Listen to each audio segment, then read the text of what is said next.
Maraming mga pangyayaring tunay na hindi pangkaraniwan. May mga karanasan tayong hindi natin inaasahan na mangyayari sa atin. Lalo na't minsan ay mahirap itong hanapan ng paliwanag. Katulad na lamang ng nangyari sa akin na talaga namang hindi kapanipaniwala, subalit naganap. Siyang nais kong ibahagi sa aking ipinadalang kasaysayan. Tawagin niyo na lamang po ako sa pangalang Waldo, binata at isang bangkero. Maliit pa po ako, ito na ang ginagawa ko. Kaya nang lumaki at magbinata, ay ito na ang aking naging trabaho. Ito rin ang dating trabaho ng aking tatay na namatay sa sakit. Kaya namana ko lang. Ang nanay ko naman ay iniwan kami sa hindi maipaliwanag na dahilan. May nagsasabi na sumama daw ito sa iba. Masakit sa akin yon, pero wala akong magagawa. Kaya naiwan kami ng nakababata kong kapatid na si Pikoy sa kalinga ng aming lola, na siya namang naging tatay at nanay naming magkapatid. Dahil matanda na ang lola Agwida ko at mahina na ang katawan, kaya ako na ang siyang umako ng obligasyon para sa pang-araw-araw na pangangailangan namin. Maayos naman kahit paano ang kinikita ko sa pagiging bangkero. Naghahatid ako ng mga lokal na turista sa isla na kung tawagin ay Isla Halina. Maganda ang islang ito na madalas dinadayo ng iba't ibang turista. Makikita rin kasi dito ang isang talon na may malinaw at malamig na tubig. Mayabong at may malalaking puno. Sabi nga ng ibang nagtutungo sa Isla Halina ay para itong isang paraiso. Kaya nga Isla Halina ang itinawag dito dahil totoong nakakahalina ang lugar na ito. Kapag nakarating ka rito, ay siguradong hahangarin mong bumalik kasama ang mga kaibigan at mga kamag-anak mo. Bangkang dimotor ang gamit ko sa pagdadala ng mga turista sa isla. Aabot ng hanggang 8 katao ang maaaring maging lulan ng aking bangka. Gaya na lamang ng sandaling yon na naghatid ako ng 5 katao na galing pa ng syudad at napiling pumasyal sa Isla Halina. Kaya nga lang, nang papauwi na ako galing sa paghatid, ay nagkaroon ng hindi magandang panahon. Matagal na akong bangkero, subalit hindi pa rin maalis sa akin ang kabahan kapag biglang nagngangalit ang panahon na kung tawagin namin ay subasko. Biglang lumalakas ang hangin at lumalaki ang mga alon habang nasa gitna ng dagat. Diyos ko, heto na naman. Bigla na namang nagalit ang langit. Ang dilim at ang lakas ng hangin. Maging ang alon biglang lumaki aba. Kailangan makarating kagad ako sa dalampasigan bago pa lumakas ng gusto ang hangin at alon. Delikado ako pag nagkataon. Patuloy sa pagtakbo ang bangkan di motor na gamit ko. Nahihirapan na itong sumalunga sa mga alon dahil pasalubong sa malakas na hangin. Ano ba yan? Paano na kaya ako nito? Kailangan makarating na ako sa Pampang. Kapag biglang dumarating ang subasko at inaabutan ang isang bangkero sa gitna ng dagat, ay isang bagay lang ang aming pinakaaasam. Yun ay ang wag mamatay ang makina ng bangka para maipagpatuloy ang takbo hanggang sa makarating sa Pampang. Kaya nga lamang, tila hindi umayon sa akin ang pagkakataon dahil biglang namatay ang makina ng aking bangka. Naku po! Sinasabi ko na nga ba eh! Ba't pa nangyari to? Ang malas ko talaga! Huminto pang makina ng bangka ko! Patuloy sa paglakas ang hangin at alon.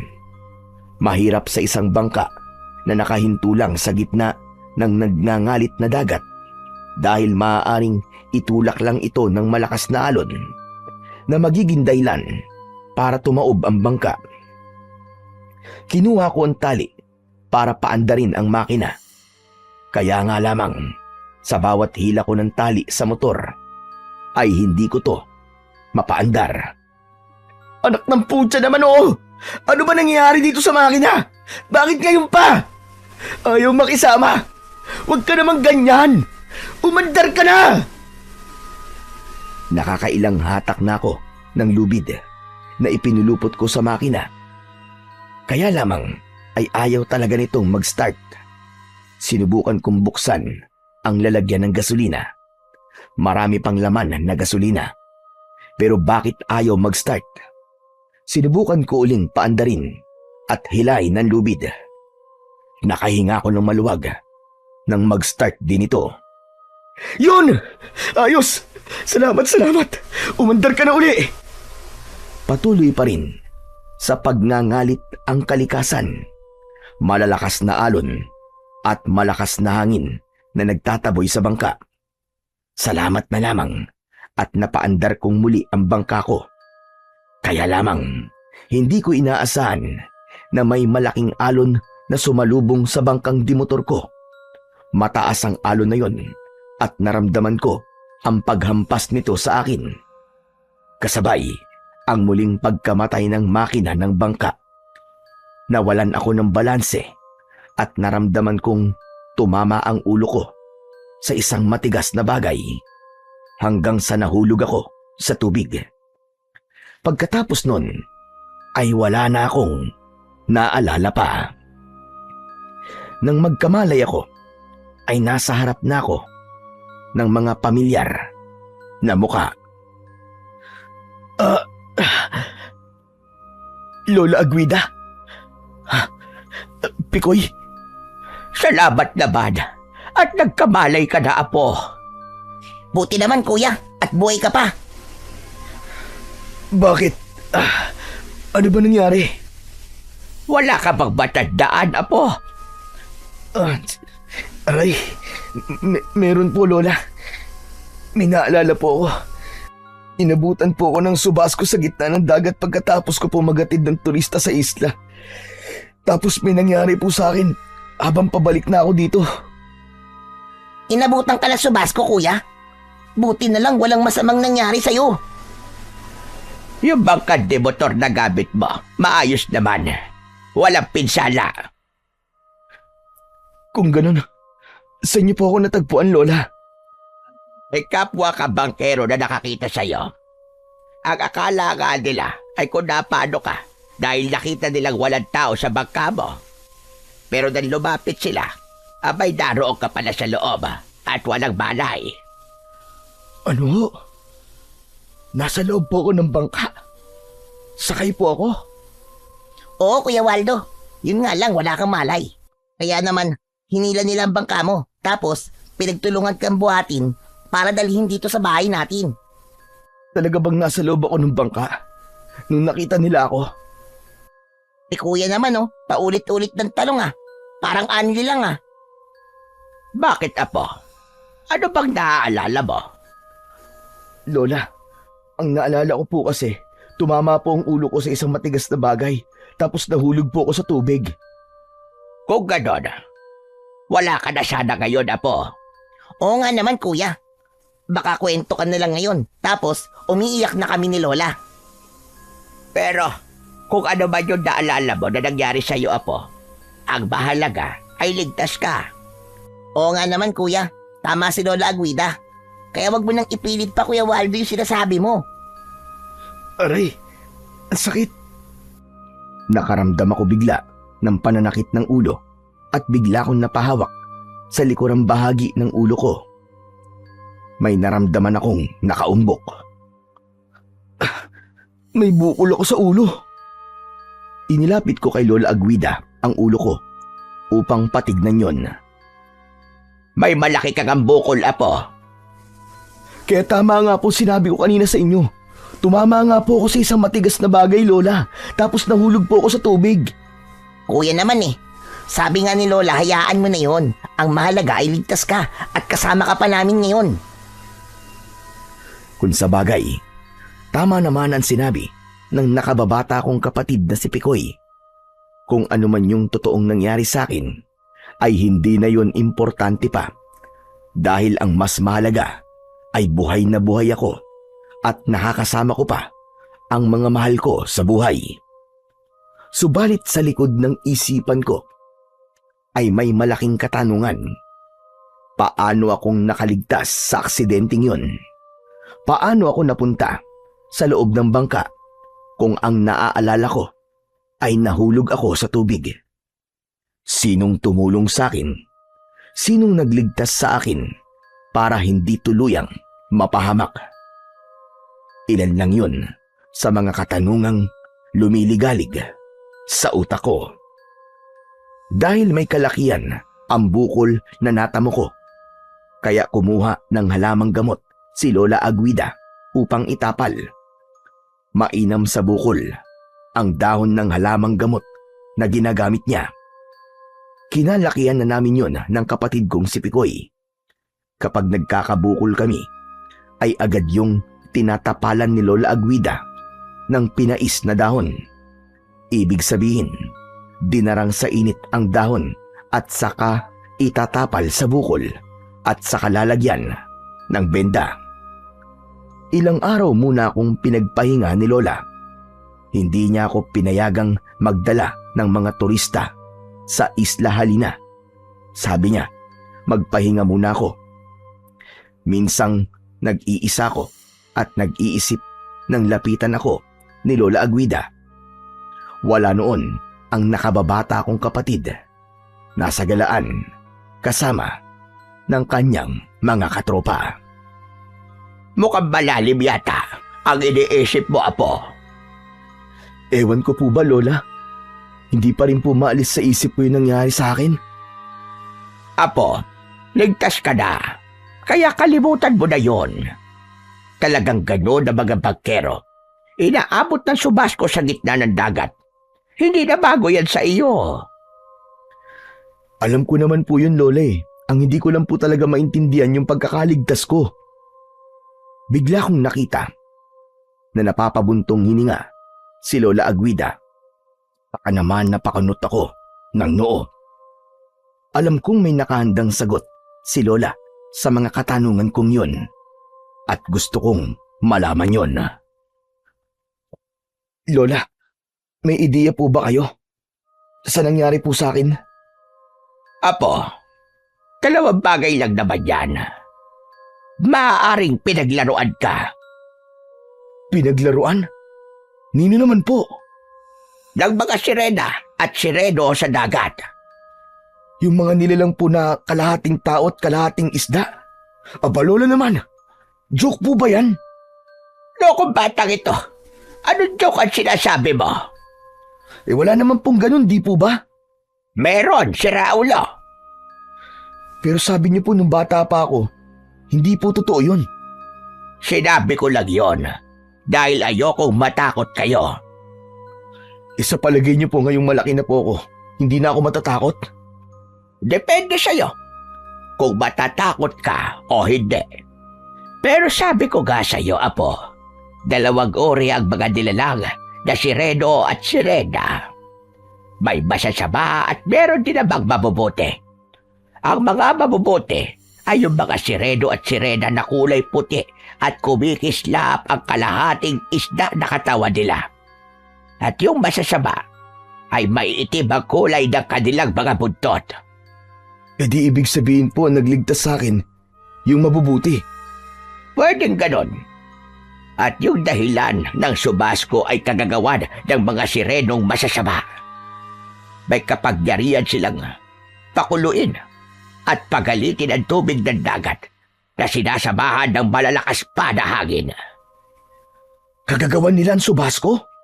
Oo, dahil ang dais nila ay merong mabiktima. Dapat may mamatay sa dagat bilang alay nila. Unang pagkakataon na yon na nagsabi si Lola Aguida tungkol sa mga Sereno at Serena, buong akala ko ay sa mga kwento-kwento lang yon. Dahil ang lola ko mismo ang nagsabi sa akin. Alam kong totoo yon, lalo na't galing pa yon sa kanyang mga ninuno. Malamang naranasan nila ang iba't ibang pangyayari na may kaugnayan sa mga nilalang na kanyang binanggit. Nagpatuloy pa sa kanyang pagkikwento si Lola Aguida. Ang masasamang Sereno at Sirena ay pinamumunuan ng isang matapang at masamang Sireno na may lahing aswang. Dahil bunga siya ng dalawang nilalang. Babaeng aswang ang kanyang ina at masamang Sireno naman ang kanyang ama. Siya ang sinasabing makapangyarihang aswang sa tubig na tinatawag na Berberoka. Ano po? Berberoka? Oo, apo. Berberoka. Isang uri ng halimaw na naninirahan sa tubig at may kakayahang magpalit ng anyo at maging tao. Gaya po ng sinabi niyo, Lola Aguida, posibleng siya ang may kinalaman sa biglang pagngangalit ng alon at malakas na hangin? Oo, tama ka. Ginagamit niya ang kalikasan para sa kanyang masamang plano. Nakakatakot naman pala siya. Ang mahirap ay kapag umibig ang nilalang na Berberoka. Dahil gagawin niya ang lahat para makuha ang babaeng kanyang matitipuhan. Hindi siya handang mabigo. Ba't alam niyo po tungkol sa mga bagay na yan, Lola Aguida? Ikinuwento sa akin ng mga ninuno ko.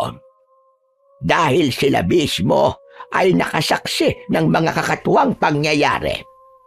Kaya nga apo, dapat palagi kang mag-iingat. Dahil ang mga hindi pagkaraniwang nilalang ay lagi lamang dariyan at nakabasid sa mga tao. Naghihintay ng tamang pagkakataon para umatake. Pero Lola, ano po magiging laban ng mga tao sa mga kagaya po nila? Kaya nga dariyan ang mga mabubuting Sereno at Sirena. Sila ang bumabalanse ng mga nangyayari. Sila ang kakampi ng mga tao. Kaya sila ang dapat nating makita at maging kaibigan.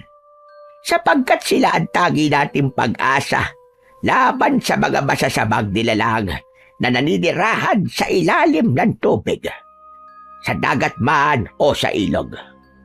Magkarugtong ang ilog at dagat, kaya pareho silang matatagpuan sa kahit na anong anyong tubig. Ngayon po, ay mas naging malinaw na sa akin ang lahat, Lola Aguida. Kaya nga tulad na sinabi ko, palagi ka mag-iingat, apo. Lalo na kapag nagdadala ka ng mga turista sa Isla Halida. Kadalasan ng mga turista ang unang nagiging biktima ng masasamang nilalang mula sa ilalim ng tubig.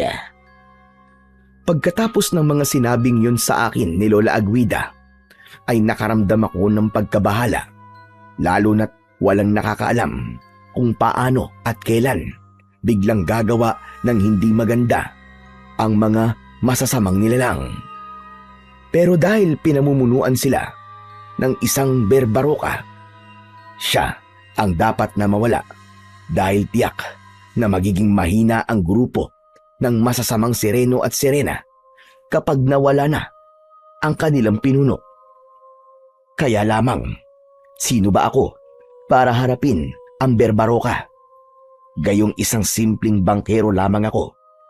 Sana nga lang ay may dumating sa lugar namin na nilalang na tutulong at magiging manunugis laban sa mga halimaw na aswang na naninirahan sa ilalim ng tubig.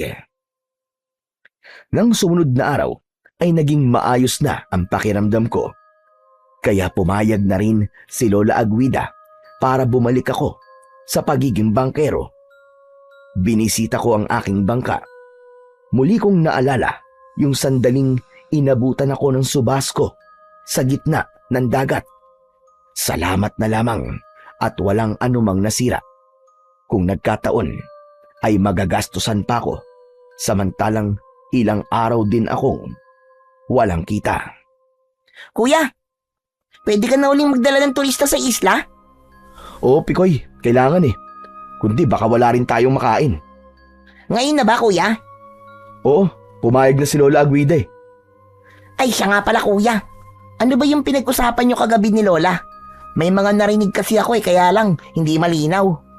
Para bang tungkol sa Sireno at Sirena? Wala yun, Pikoy. May ikinuwento lang sa akin si Lola. Ang daya naman ni Lola. Magkikwento lang din. Hindi pa ako inintay. Sana napakinggan ko rin yung mga kwento niya. Ikaw kasi layas ka ng layas eh. Kaya hindi mo tuloy napakinggan ang mga kwento niya. Itatanong ko na lang sa kanya. Kala mo ha? Yun na ikong ikikwento niya uli. Alam mo naman si Lola Aguida, di ba? Parang panahon yan. Weather lang kung maisipang magkwento. Yun na nga eh. Kaya swerte mo, kuya. Dahil maayos ang timplada ni Lola na magkasama kayo kagabi. Dahil nagkikwento siya sa'yo. Sana, sinare mo naman sa akin. Hayaan mo. Kapag nagkaroon ako ng oras, ikikwento ko rin sa'yo. Promise yan, kuya. Oo, promise. Mamatay ka man. Hala, grabe ka naman, kuya. Bakit ako mamamatay? Ay, sorry, hindi pala. Mamatay man lahat ng masasamang Sireno at Sirena sa ilalim ng dagat. Ano, kuya? Hala, siguro ang ganda ng ikinento sa'yo ni Lola, no?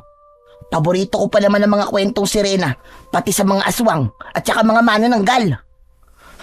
Talaga lang ha? Hindi ka natatakot sa kanila? Siyempre hindi. Atapang atao yata ako, hindi ako atakbo. Aputol kamay, hindi atakbo. Aputol ulo, hindi atakbo. Aputol atutot, atakbo atulin. Si kuya talaga pang-asar eh. Basta kuya ha, hindi ako matatakot kahit ano pang kwento tungkol sa mga maligno at aswang. Ang tapang naman ng kapatid ko, grabe. Hala, naku po. Bakit kuya? Bakit ganyan ang pagkakatitig mo sa akin? Naku po, Pikoy. Huwag kang gagalaw ha. Bakit kuya? Ano bang meron? Nasa likod mo. Huwag kang gagalaw. Oo, hindi ako gagalaw. Ano ba yun? Ano ba nakikita mo, kuya? Ayan na siya! Yuko! Ah! Oh, yan ha. Yan ba yung matapang na sinasabi mo? Nagsisisigaw ka agad sa takot? Nakaka-bad trip ka naman, kuya eh. Pinagtripan mo ako eh. Akala ko kung ano na. Prank lang pala. Sinusubukan ko lang naman kung talagang matapang ka nga. Kaya lang, bagsak ka sa test ko. Matatakotin ka pala, Pikoy. Tinakot mo kasi ako eh. Akala ko kung ano na eh. Buti pa, umuwi ka na lang muna. Samahan mo na lang dun si Lola Aguida sa bahay. Kuya naman eh. Sabi ko nga sasama ako sa iyo sa paghatid ng turista sa isla eh. Saka okay lang si Lola sa bahay. Wala namang mangre-rape kay Lola eh. Loko ka talaga. Ay nako. Sige na nga. Kalagin mo na sa pagkakatali yung lubid nitong bangka para makaalis na tayo. Bilis! Sinunod ni Pikoy ang iniutos ko para kalagin sa pagkakatali ang bangka. Kailangan na naming magtungo sa lugar kung saan nag-aabang ang mga pasaherong turista papunta sa Isla Halina. Nang makasakay na si Pikoy, ay pinaandar ko na ang makina. Salamat na lamang at hindi ito nagloko. Nang makarating kami sa lugar na hintayan ng mga turistang pupunta sa isla, ay may ilang bangkang dimotor na nakapila. Pagkatapos kong sumenyas sa nag-aasikaso ng mga pumipilang bangka, nag-abang na kami sa dalampasigan para maghintay ng magiging pasahero. Nasa 1 oras din ang naging paghihintay namin ni Pikoy bago pa nabigyan ng pasahero ang aking bangka. Kaya lamang ay iisa ang turistang yon, kaya kailangan ko pang maghintay ng kahit 4 na katao bago tuluyang lumarga ang bangka patungo sa Isla Halina. Maganda at may maamong muka ang babaeng turista. Makinis ang balat at mukhang mabait. Napatingin siya sa akin. Ma'am, Maghintay po muna tayo na makakasama nyo ha. Hindi po kasi pwedeng umalis na kayo lang ang sakay eh. Kailangan po mga 5 kayo. Minimum na pasahero po yun, ma'am. Dahil maghahati ang 5 pasahero sa magiging bayad? Tama po, ma'am. Kung ako lang ang pasahero, ibig sabihin, kailangan bayaran ko rin ng para sa 4. Para pwede na tayong umalis, tama ba? Opo. Pwede po. Kaya lang po mamamahalan po kayo. Okay lang. Gusto ko na kasing makaalis na tayo para makarating na ako sa isla halina. Ayoko maghintay na mahabang oras. Babayaran nyo na rin po yung para sa 4 na pasahero? Oo, sige na ako nang bahala doon. Ay teka, ano nga palang pangalan mo? Waldo po, ma'am. Ako naman si Nirvana. Sige na Waldo, start mo na ang makina nitong bangka para makaalis na tayo. Tinawag ko na si Pikoy na naglalaro sa dalampasigan. Nagmamadali naman siyang lumapit sa akin. Tara Pikoy, sumakay ka na. Aalis na tayo, kuya? Oo, inarkilan na ni Ma'am Nirvana tong bangka natin para makaalis na kagad tayo. Naku, maraming salamat po, Ma'am Nirvana. Hindi na kami maghihintay na matagal ni Kuya Waldo. Wala yun boy. Saka, naiinip na rin kasi ako eh. Gusto ko na makarating sa isla. Bakit, ma'am? First time niyo po ba? Oo, marami kasi nagsasabi na maganda daw ang isla na yun. Kaya gusto kong makita ng personal. Para hindi lang sa kwento. Nai-excite kasi ako masyado.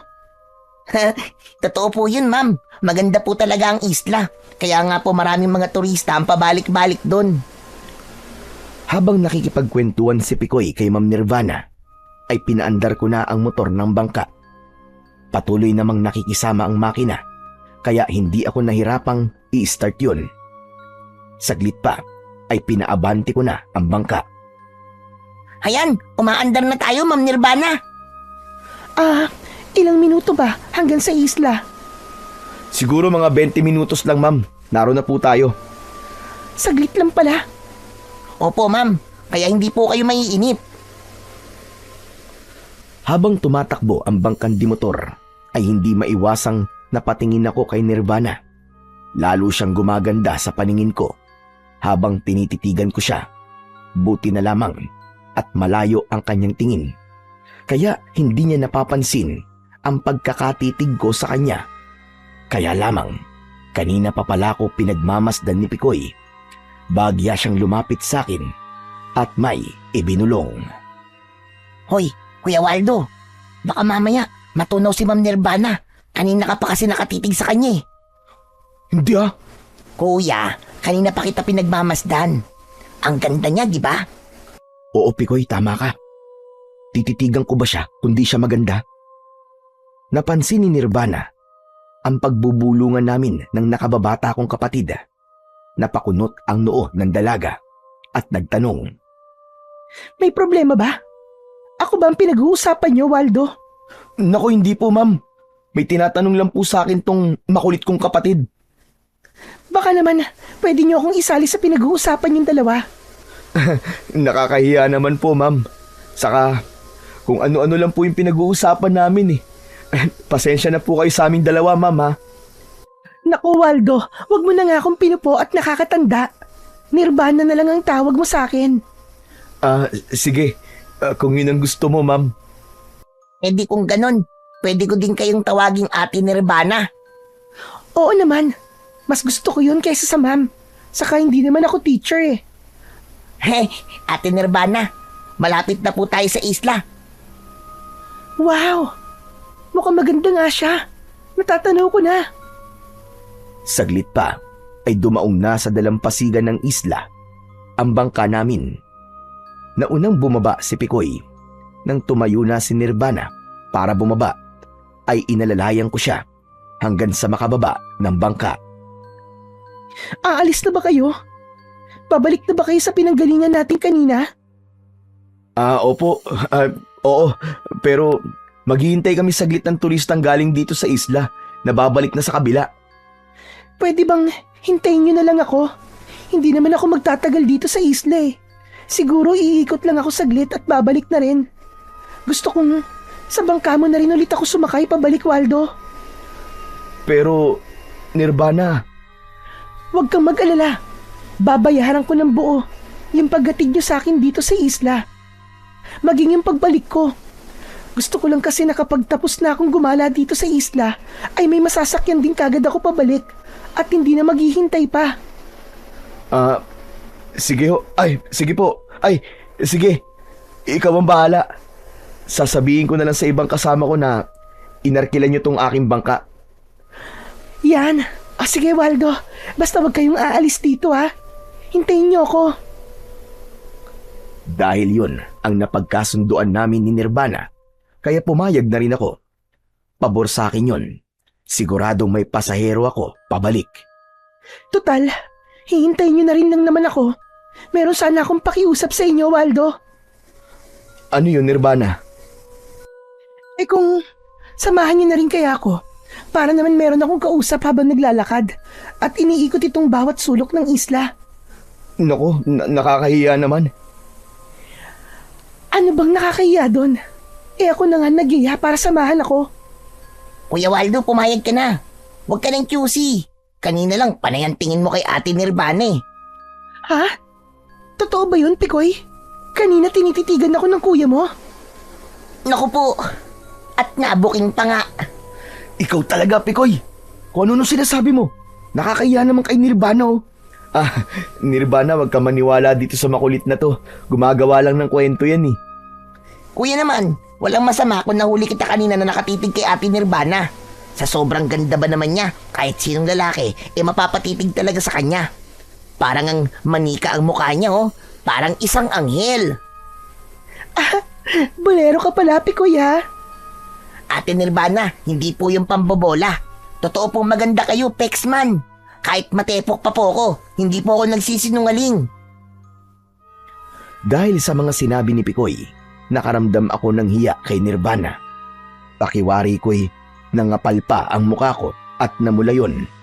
Ibang klase talaga ang kapatid ko. Hindi lang ako inilaglag, kundi gusto pa kong ipahiya. Pikoy, tama na yung katabilan mo ha. Nakakahiya ka na kay Nirvana. Okay lang, Waldo. Naiintindihan ko ang batang kagaya ni Pikoy. O tara, buti pa. Simulan na natin ang paglalakad. Gusto kong makita ang kabuuan nitong isla. Gaya ng pakiusap ko sa iyo, Waldo. Sasamahan mo ko, ha? Oo, Nirvana. Basta ikaw. Ayos! Kuya, gusto bang iwan ko kayo? Lalayo muna ako sa inyo. O kaya, maiwan na lang ako dito sa bangka. Total, nakita ko naman ang bawat sulok nitong isla. Kaya hindi na ako sasama. Hindi ako umimik sa mungkahi ni Pikoy. Pero, nang magsimula kami maglakad ni Nirvana, ay hindi nga sumama sa amin ang kapatid ko, kundi nagpaiwan lamang siya sa bangka. Binigyan niya ako ng pagkakataon para makasama si Nirvana. Hindi ko maipaliwanag ang aking nararamdaman ng mga pagkakataong yun. Naroon ang kaba at kilig na may panglalamig at pagpapawis pa ng aking kamay. Dahil totoong sa unang pagkikita pa lang namin ni Nirvana, ay hindi ko na maitatanggi na humahanga ako sa dalagang ngayon ay aking kasama. Napapansin ko na habang naglalakad kami at iniikot ang Isla Halina, ay pinagmamasdang mabuti ni Nirvana ang bawat lugar. May kakaiba sa bawat kinikilos niya. Pinag-aaralan ang bawat lugar sa isla. Gusto ko sanang magtanong, kaya lamang ay naunahan ako ng hiya. Hanggang sa makarating kami sa bahagi na kung saan ay naroon ang talon na ang tubig na bumabagsak ay galing sa bundok. Isa yon sa pinakahahangaan sa Isla Halina, ang pagkakaroon ng talon na bihirang mangyari sa mga isla. Pinapayagan din bang maligo sa talon na yan? Hindi, maigpit na ipinagbabawal ang maligo sa talon. Ha? Bakit naman? May nagsasabi kasi na baka mapahamak ang maliligo sa talon eh. Kaya maigpit talagang pinagbabawal. Anong ibig mo sabihin na baka mapahamak? Bakit? May nilalang bang nakatira dyan sa talon na maaaring magalit at maperwisyo kapag pinaliguan. Oo, yun ang sabi-sabi. May nilalang daw na naninirahan sa ilalim ng tubig ng talon. Puno nga pala ng hiwaga ang islang to, no? Lalo na ang talon na yan. Kakaunti lang ang mga taong naroon sa may talon. Habang nag-uusap kami ni Nirvana, ay biglang tila may kung anong bumagsak sa tubig na hindi namin napansin. Sa lakas ng bagsak ay tumilamsik ang tubig at bahagya kaming nabasa. Kasunod nun ay tila may ipo-ipo na biglang lumitaw sa tubig. Halika na, Nirvana. Lumayo na tayo dito sa talon. Bakit, Waldo? Ano ba nangyayari? Mas maiging sumunod ka na lang sa akin. Delikado. Baka mapahamak tayo. Tila ayaw pa sanang lumayo ni Nirvana sa tubig, malapit sa talon. Pero bigla kong hinawakan ang kanyang braso at hinila siya. Dahil sa pagkakabigla niya at kawalan ko naman ng panimbang, ay kapwa kami nabuwal at napaupo. Bakit hinila mo ko, Waldo? Naku, pasensya ka na, Ma'am Nirvana. Kailangan ko lang talagang gawin yun eh. Bakit nga? Nagulat tuloy ako sa ginawa mo. Para rin sa iyong kaligtasan yun. Ayoko lang na mapahama ka. May nangyaring kakaiba kanina sa tubig. Parang ipo-ipo sa tubig. Tama ka. At baka bigla pan lumaki at higupin tayo. Mukhang marami kang nalalaman tungkol dito sa isla. Ang totoo ay wala pa talaga ako nararanasang hindi pangkaraniwan. Kundi naririnig ko lamang yun. Pero mas pinili kong protektahan ka na lang. Siguro, walang promotekta sa kanya. Kaya nangyari ang bagay na yun. Ha? Anong ibig mong sabihin, Nirvana? Kaninong walang promotekta? Wala. Kalimutan mo na yung narinig mong sinabi ko. Halika na. Umalis na tayo rito sa talon. Nauna nang lumakad palayo ng talon, si Nirvana at sumunod ako. Nang makalayo na kami sa talon, ay may narinig akong kakaibang ingay galing sa tubig na para bang may mga nagtatampisaw. Napalingon ako, subalit wala namang kakaiba sa tubig. Marami akong naririnig na kwento at bali-balita sa mga kakaibang nangyayari sa Isla Halina. Subalit mahirap paniwalaan ang mga kwento-kwento lamang. Nagmamadali na akong naglakad upang sundan si Nirvana. Pabalik na siya sa bangkang iniwan namin kanina. Uy, tapos na kayo mamasyal, Ate Nirvana? Oo, Pikoy. Aalis na ba tayo? Babalik na ba tayo sa pinanggalingan natin? Oo. Sigurado ka, Nirvana? Hindi pa tayo natatagalan dito sa isla. Ayos na yun. Gusto kong bumalik na tayo. Wala akong magagawa kung yun ang desisyon ni Nirvana. Bangkero ako at arkilado niya ang bangka, kaya siya ang masusunod. Pikoy, tara. Alalayan mo ng Ate Nirvana mo para makasakay na siya sa bangka.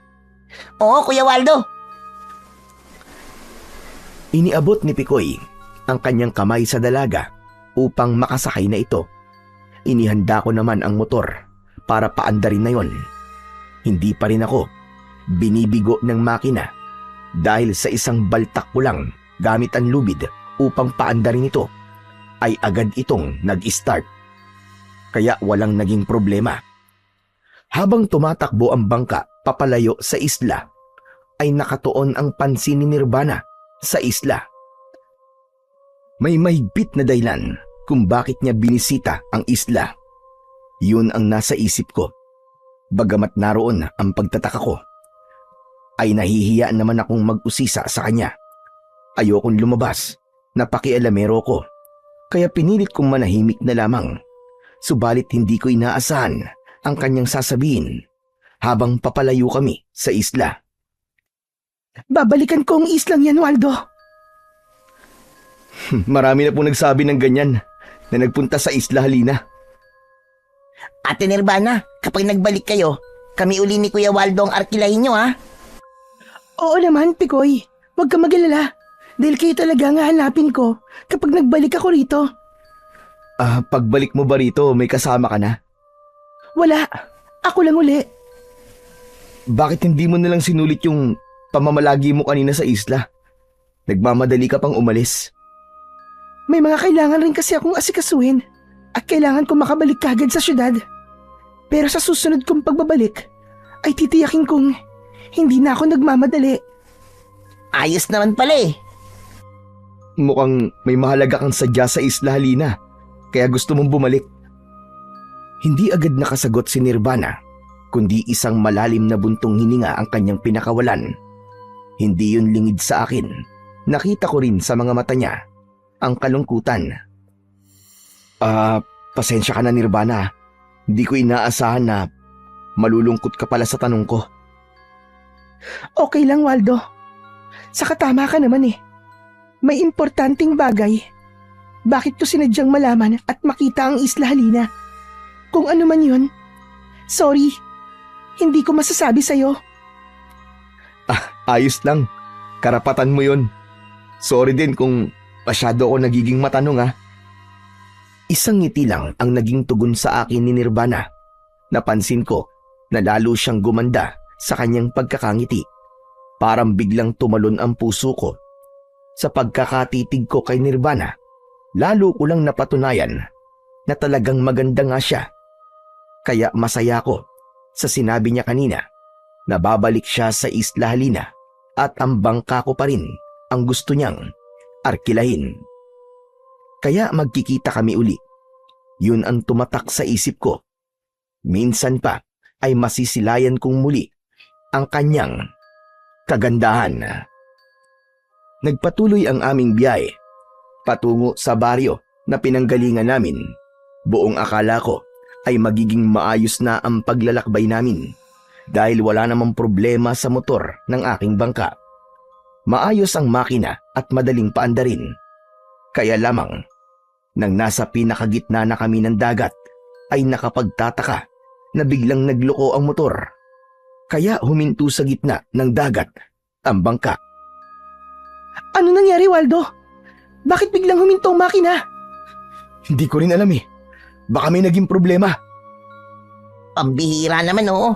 Wala sa ayos ang makina nitong bangka, Kuya Waldo. Talagang dito pa sa gitna ng dagat tumirik tong bangka mo. Ikaw yata ang dahilang, Pikoy eh. May balat ka yata sa puwit eh. Nako, kaya naman pala. Patingin nga ako ng balat na sinasabi ng kuya mo, Pikoy. Namula ang muka ng kapatid ko. Wari na pahiya kay Nirvana kahit pagbibiro lang naman yun. Si Kuya Waldo talaga oh. Ang sama nito. Nakakahiya naman kay Ate Nirvana. Nagjo-joke lang naman ang kuya mo. Waldo, kumusta na? Okay na ba? Aandar na ba uli ang makina? Teka, inaalam ko pa, Nirvana. Wala naman akong makitang problema sa makina. Full tank din ito at tiniyak ko yun bago kami umalis kanina. Pero bakit bigla na lang namatay ang makina at sa gitna pa talaga ng dagat? Bigla tuloy bumalik sa alaala ko nang minsang abutan ako ng subasko. Pero iba ng mga pagkakataong yun. Walang subasko, walang malakas na hangin, kundi payapa ang dagat. Kaya nga lang, bigla talagang namatay ang makina ng bangka. Maya-maya pa, nakarinig ako ng tila ingay mula sa tubig. Nakita ni Pikoy ang dahilan ng ingay na yon. Sabay turo niya. Kuya! Tignan mo yun oh. Parang umiikot na tubig. Anak ng, naloko na. Kailangan tayong makalayo sa ipo-ipo na yan habang maliit pa. Ha? Bakit, Waldo? Bakit may umiikot na tubig? Katulad kanina sa may talon. Muli ay sinubukan kong paandarin ang motor ng bangka. Natataranta na ako dahil ang nasa isip ko ay dapat mapa-start ko na kagad ang makina ng bangka habang ang umiikot na tubig sa gitna ng dagat ay maliit pa. Dahil tiyak, papalaki yun at papalawak na maaaring mahagip ang bangka at lamunin ito para hilain pailalim. Kuya, bilisan mo! Paandarin mo na ang bangka! Diyos ko! Ano ba nangyayari? Ilang subok pa ang ginawa ko para paandarin ang motor ng bangka. Sa ikatlong pagkakataon ay napaandar ko rin. Kaya bagya akong nakahinga na maluwag. Agad kong kinabig ang timon ng bangkang dimotor para lumayo at iwasan ang umiikot na tubig sa dagat. Nang ganap na kaming makalayo, ay tuluyan ng lumuwag ang pakiramdam ko. Alam ko na ligtas na kami. Habang papalayo kami sa lugar na iniwan namin, ay may natanaw akong tila nilalang na nakalutang sa tubig at nakatingin sa akin. Hindi yun napansin ni Pikoy at Nirvana dahil sa ibang direksyon nakatuon ang kanilang paningin. Napaisip ako kung ano bang nilalang ang natatanaw kong yun. Malamang may kinalaman yun sa paghinto kanina ng aming sinasakyang bangka. Naisip ko ang berbaroka, ang pinaghalong nilalang mula sa lahi ng mga sireno at aswang. Malamang siya ang may kinalaman sa nangyari kanina sa amin sa gitna ng dagat, maging ang paglitaw ng ipo-ipo.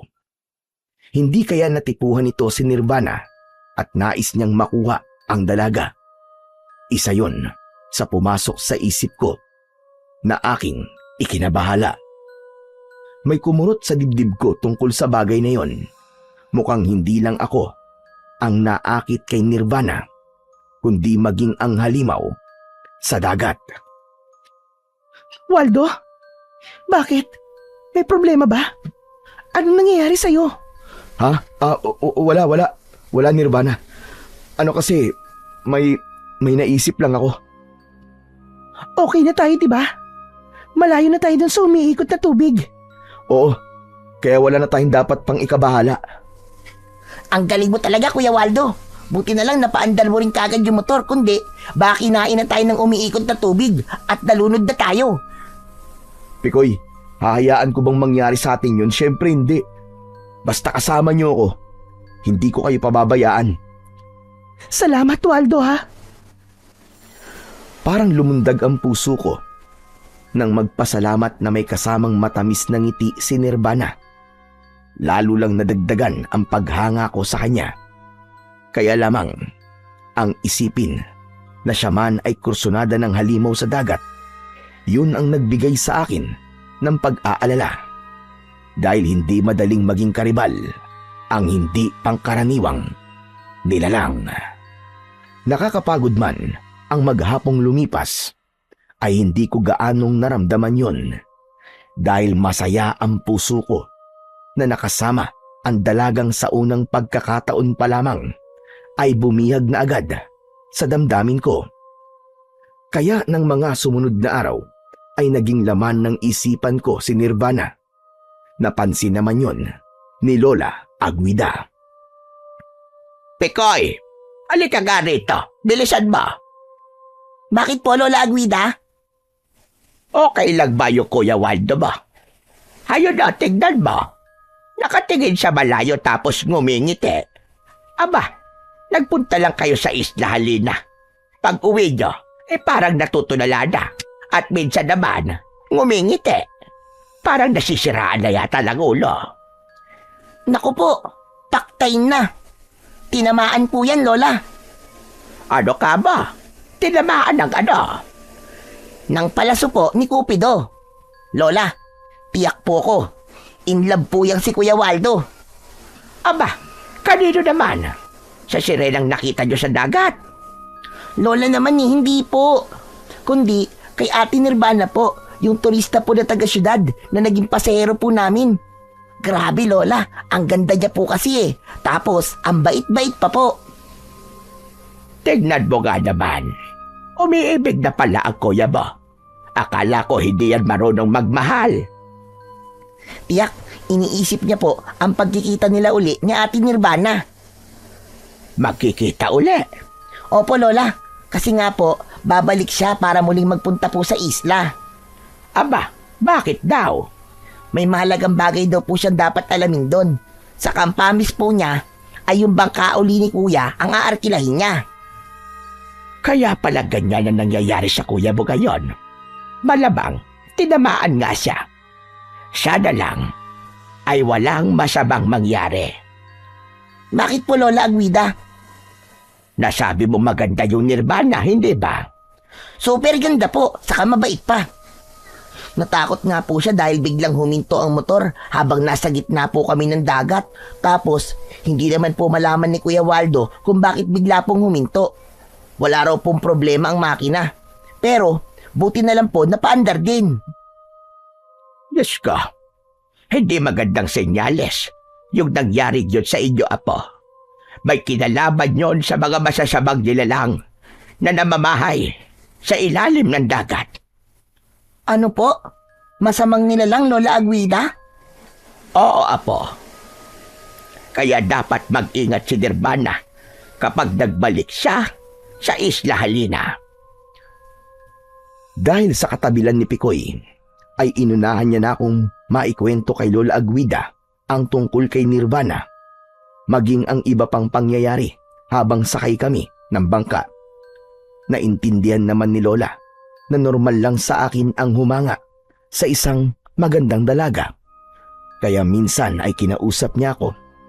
Isang seryosong usapan yon na hindi ko inaasahan. Apo, walang problema sa akin kung magmahal ka. Kaya labang, tiyak hindi yun magiging madali. Dahil nga isa kang bangkero, hindi maiiwasan na may magagalit sa iyo na mga nilalang na hindi mo pa nakikita. Parang alam ko na po ang tinutukoy niyo, Lola Aguida. May ideya ka na ba sa sinasabi ko? Ang halimaw sa dagat. Ang berbaroka na pinuno ng mga masasamang sireno at sirena. Tama ka. Gaya ng sinabi ko, isa siyang kakaibang sireno na may lahing aswang.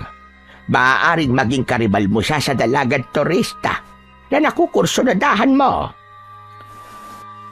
Sa sinabing yon ni Lola Aguida, ay nagawa ko na ring ikwento sa kanya ang tungkol sa nakita ko sa dagat nang magkaroon ng ipo-ipo sa tubig. Tiniyak niya sa akin na posibleng berbaroka yon at maaaring malagay na rin sa panganib ang buhay namin ni Nirvana. Huwag kang mag-alala, Apo, dahil hindi rin ako papayag na mapahamak ka at gawa ng masama na berbaroka. Pero paano po, Lola Aguida? Pangkaraniwang tao lang po ako. Oo, pero may iba pang paraan para makalaban ka ng parehas sa kanila. May dinukot sa kanyang suot na saya si Lola Aguida. Iniabot niya yun sa akin. Isang kwintas na kabibi yun. Kabibi? Para saan po to, Lola Aguida? Para sa iyong kaligtasan, Apo. Ang kwintas na kabibe ay may mutya na tutulong sa iyo. Kanino po ito galing? Sa isang mabuting sireno na naging kaibigan ng iyong lolo. Ibinigay niya yan sa akin at ipinatago. Minsan nang nailigtas dyan ang lolo mo na isang mangingisda. Ngayon, alam ko dapat kong ipasa yan sa'yo. Lalo na't madalas kang nasa dagat dahil sa pagiging bangkero mo. Yan ang magliligtas sa'yo kapag nalagay ka sa paganib. Kinuha ko ang kabibing kwintas na ibinigay sa akin ni Lola Aguida. Pinagmasdan kong maigi yun, subalit wala namang pagkakaiba sa pangkaraniwang kabibe. Isuot mo yan, Apo. Kailangan nasa katawan mo lagi yan. Lalo na kapag maghahatid ka ng mga turista sa Isla Halina. Pwede po bang ilagay ko na lang po sa bulsa ng pantalon ko? Mas mainam kung isusuot mo yan, Apo. Kung ilalagay mo lang sa bulsa, ay maaaring makalimutan mo pang dalhin. Kung suot mo yan, hindi mo makakalimutan. Kaya ang payo ko sa'yo, isuot mo palagi at gawing kwintas. Sinunod ko na lang ang pakiusap ni Lola Aguida. Hindi naman ganun kalaki ang kabibe na palawit ng kwintas, kaya okay lang na isuot ito. Pero itinago ko sa loob ng aking t-shirt para hindi rin ito maging agaw pansin. Basta tandaan mo, Apo. Igatan mo ng buong pag-iingat ang kabibigyan. dahil yan ang magliligtas sa'yo. Kaya wag na wag mong aalisin yan sa katawan mo. Pagkalipas ng 1 linggo, ay nagbalik nga si Nirvana. Agad niya akong hinanap at ipinagtanong-tanong sa mga kasama kong bangkero. Buti na lamang at naroon na ako ng mga sandaling yon. Salamat na lang at narito ka, Waldo. Oo naman. Sadyang inaabangan ko talaga ang pagbabalik mo, Nirvana. Oh, nasan si Picoy? Wala siya ngayon eh. Masama ang pakiramdam kaya hindi na ipinasama ni Lola Agwida. Ah, ganun ba? Wala ka palang kakulitan ngayon. Oo nga eh. Malungkot din kapag wala mo akong na yun. Kung wala nang ibang sasakay, tayo na. Umalis na tayo. Itinula ko na papunta sa tubig ang bangka. Nakasakay na rin si Nirvana nang may lalaking dumating at humabol sa amin. Sandali! Sandali lang! Sasabay ako papunta sa Isla Halina. Brad, sa iba na lang po kayo sumakay. Pero mamaya pa sila eh. Ang bangka mo, paalis na. Pero kasi, arkilado na ang bangka ko, Brad eh. Inarkila na ni Nirvana. Sa kanya ka makiusap. Miss Maganda, maaari ba akong sumabay? Ako nga pala si Barracuda. Tinignan ni Nirvana ang lalaking nagpakilalang si Barracuda. Nasa mukha niya ang tila pakikiusap, pero abot-abot ang laman ng isip ko na sana hindi pumayag si Nirvana. Ayokong may ibang tao kaming kasama. Sa kapagkakataon ko na rin yun para makausap ang dalaga ng kamilang dalawa. Lalo't wala rin si Picoy. Pigil ang aking hininga sa magiging sagot ni Nirvana. Pwede ba, miss? Kailangan ko kasing makarating na sa isla eh. Sorry po ha. Arkilado ko na kasi itong bangka. Kaya sa iba ka na lang sumakay. Ako lang naman ang sasabay eh. Sige na, miss. Sorry po talaga. Ang gusto ko kasi ako lang ang sakay ng bangka. Kaya maghintay ka na lang sa ibang bangka na papunta na rin sa isla. Sir, paano po? Ayaw po ni Ma'am Nirvana eh. Kaya sumabay na lang po kayo sa ibang bangka. Papaalis na rin naman ang mga yan. Biglang nagbago ang reaksyon ng muka ng lalaking si Barracuda nang hindi pumayag si Nirvana sa pakiusap nito. Pero wala akong magagawa dahil yun ang desisyon ng aking pasahero. Kaya sumakay na rin ako ng bangka at sinimulan ko ng paandarin ang makina. Habang naglalakbay kami papunta sa Isla Halina, ay paminsan-minsan akong nagtatanong kay Nirvana ng ilang bagay tungkol sa kanya. May mga personal at tungkol sa trabaho niya sa syudad. Nalaman ko na nagtatrabaho pala siya sa isang kilalang kumpanya at may magandang posisyon. Ulila na sa mga magulang at may isang kapatid. Kaya nga lang, hindi na raw niya ito ngayon kasama. Wala na siyang ibang sinabi pa. Ayaw ko rin namang magtanong pa ng iba pang personal na bagay tungkol sa kanya. Baka isipin niya pa na pakialamero na ako. Pero sa mga naging tanong ko, ay may sagot siya na talagang ikinatuwa ko. Yun ay kung dalaga pa ba siya o meron ng kasintahan. Wala pa raw siyang kasintahan at syempre, dalagang-dalaga pa raw siya. Bagay na nagpalundag ng puso ko. Nang makarating na kami sa Isla Halina, ay pinili niyang mag-isa lang sa pag-iikot sa isla. Ayaw niya nang samahan ko siya. Siguro dahil kahit paano ay alam na niya ang mga lugar na maaaring puntahan. Naiwan ako sa bangka at doon ay naghintay na lamang ako ng kanyang pagbabalik.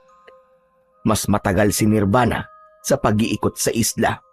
Hindi gaya ng una niyang pagpunta roon. Wala akong magawa kundi ang maghintay dahil tiyak namang babayaran niya ako ng tama. Habang nag-aabang ako sa aking pasahero, ay isang matanda ang lumapit sa akin. Akala ko ay may itatanong lamang siya. Subalit tinitigan niya ako mula ulo hanggang paa. Bagay naman na aking ipinagtaka. Bakit po lolo? May kailangan po ba kayo? Mag-ingat ka, Ginoo. Dahil nakatakdang malagay sa panganib ang iyong buhay. Po? Ano po ba sinasabi niyo, lolo? Nagpapaalala lamang ako, binata. Sino po ba kayo? Morocco ang pangalan ko. At isa ko sa ilang taon nang naninirahan dito sa isla. Dito ho kayo nakatira? Oo, sa tagun lugar dito sa isla. Pero naguguluhan po ako sa sinasabi niyo sa akin eh. Tapos pinag-iingat niyo pa ako. Dahil nakikita ko at nararamdaman ko ang paparating na panganib sa iyo. Lalo na't umahon na siya sa tubig. Sino po?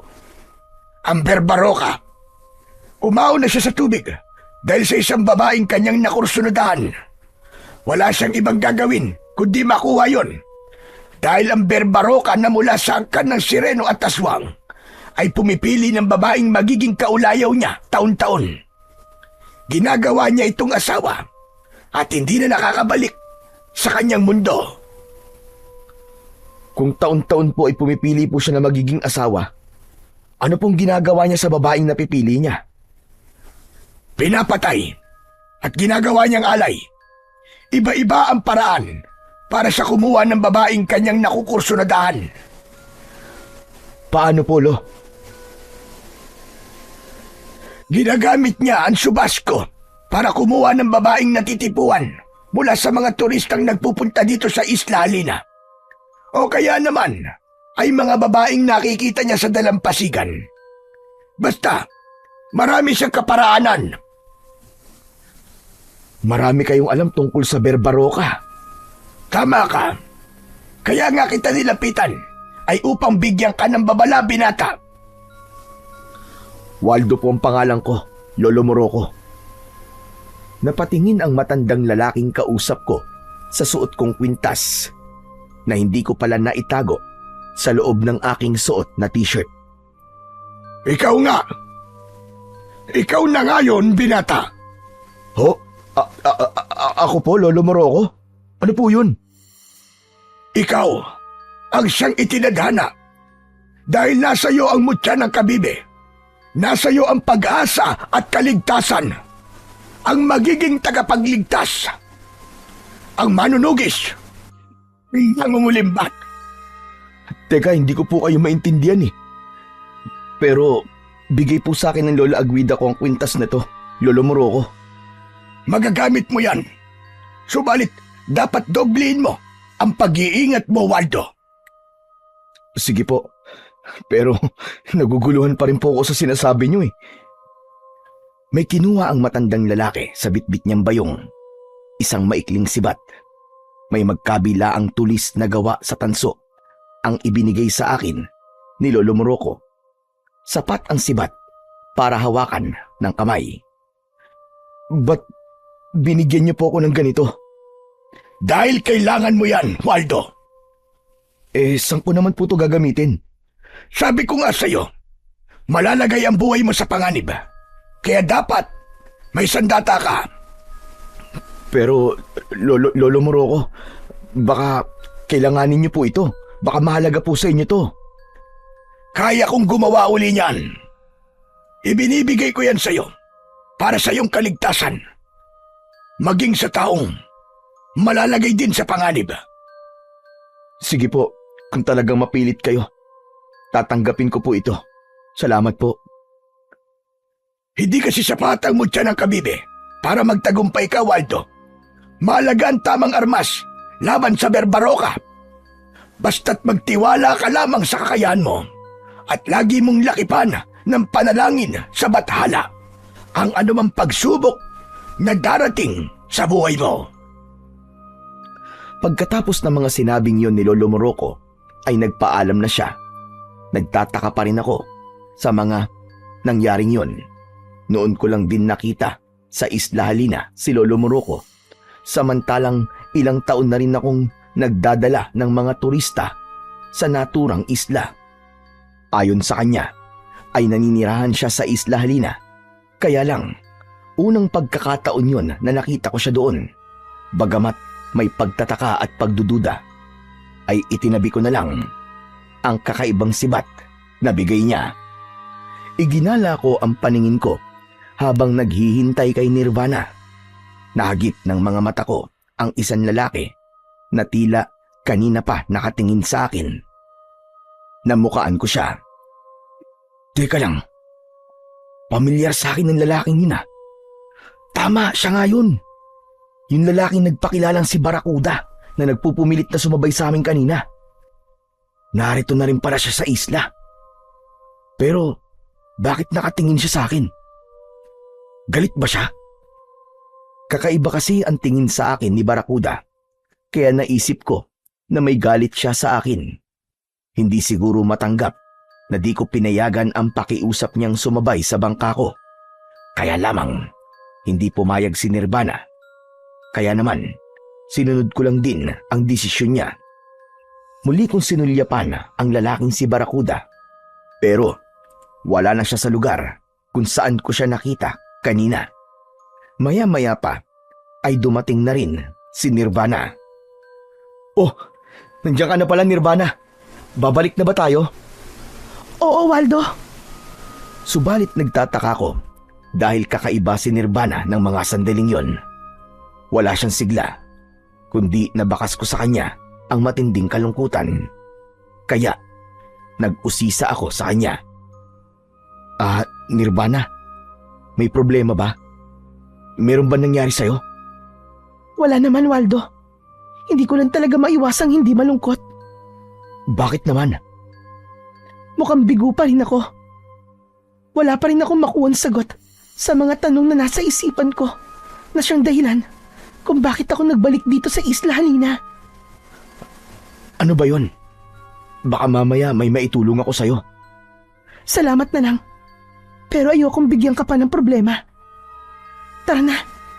Gusto ko nang umalis tayo rito. Naghanda na ako para paandarin ng bangka. Muli ay tumakbong lumapit sa amin ang lalaking natanaw ko lamang kanina, si Barracuda. Teka, sandali. Sasabay na ako sa inyo. Ikaw na naman? Oo, ako nga ulit ito. Gusto ko na sumabay pabalik. Mamaya pa kasi mga kasama ko eh. Ma'am Nirvana, sasabay daw siya sa atin. Sige na, pasabayin mo na. Total pabalik na tayo. Baka isipin niya masama ang ugali ko. Narinig mo siguro yung sinabi ni Ma'am Nirvana. Pwede ka na rin sumabay, Brad. Salamat. Maraming salamat sa inyo. Lalo na sa'yo. Magandang binibini. Inumpisahan ko ng paandarin ang makina ng bangka. Sa isang baltak ko ng tali sa motor ay agad namang gumana ito. Kaya naman, nagsimula ng gumalaw ang bangka palayo sa isla. Magkakalayo kami sa loob ng bangka. Napatingin ako kay Nirvana na hindi na maalis sa muka ang kalungkutan habang nakatingin sa malayo. Samantalang si Barracuda naman ay napapansin kong sumusulyap kay Nirvana. Nakaramdam ako ng kirot sa damdamin. Mukhang kursunada rin ito ang dalaga. Pero syempre, hindi ako papayag na maunahan niya. Kaya lang, walang sinabi sa akin si Nirvana kung babalik pa ba siya uli sa isla. Hindi ko alam kung huling pagkakataon na ba yun ng pagdalaw niya. Pero sana naman ay hindi. Yun ang sabi ng isip ko. Nagpatuloy sa pag-andar ang sinasakyan naming bangka. Kaya lamang, nang nasa kalagitnaan na naman kami ng dagat, ay tila naulit ang nangyari. Sa hindi maipaliwanag na dahilan, ay biglang namatay ang motor ng bangka. Naku po, nalinti ka na naman. Sinumpong na naman ang makina. Ano ba yan? Namatay na naman ang motor, Waldo. Bakit? Hindi ko nga alam eh. Wala naman ngayon si Pikoy. Ikaw talaga. Wala na nga rito ang kapatid mo. Mukhang gusto mo pang sisihin sa pagkamatay ng makina. Pero, may iba nga pala tayong kasama dito. Ay, Oo nga pala. Sinasabi mo bang ako ang malas? Kaya namatay ang makina ng bangka? Uy, wala akong sinasabing ganun, Brad ah. Yun ang gusto mong palabasin, Waldo. Pero wala akong sinabi. Teka lang, parang nagagalit ka yata. Ano nga ulit ang pangalan mo? Barakuda ang pangalan niya, Nirvana. Barakuda? Hindi ka sinisisi ni Waldo. Parang yung kasi ang pinupunto niya. Pero kahit na be, di ba pwedeng magpasensya ka na lang? Isa pa, ikaw ang nakiusap na sumabay sa amin. Ayoko lang kasi na niyayabangan ako. Hindi ba pwedeng nagbibiro lang si Waldo? Masyado mo namang siniseryoso. Tumahimik na lamang ako, pero nakaramdam ako ng kasiyahan dahil ipinagtanggol ako ni Nirvana sa lalaking kasama namin sa bangka. Kaya, nag-focus na lang ako para paandarin uli ang motor ng bangka. Subalit, hirap akong mapaandar yon. Huwag mo nang pilitin paandarin yan. Dahil hindi naaandar yan. Mabibigo ka lang. Ano? Paano mo naman nasabi?